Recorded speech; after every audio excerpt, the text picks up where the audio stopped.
This video will demonstrate how to begin walking with 2 crutches during the stage of partial weight bearing of your rehab phase.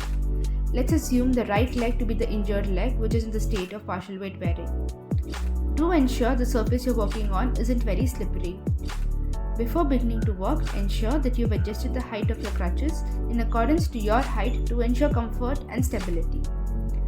The hand grip of the crutches should be slightly below your hip level, with the base of both the crutches angled a little wider than your shoulder width.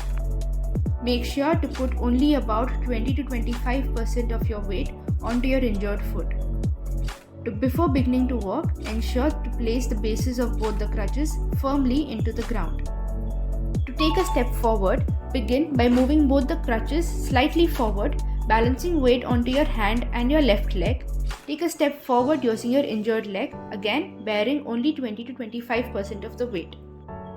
Make sure to place the injured leg within the line of the crutches.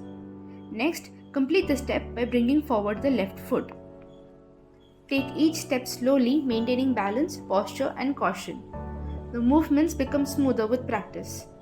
Initially, walk in straight lines for practice and follow the same guidelines for taking turns or pivoting safely.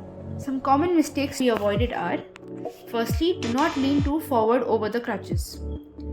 Ensure to not keep the crutches neither too far nor too close to your body. Make sure that you do not swing through and cross the line of the crutches while making your steps forward.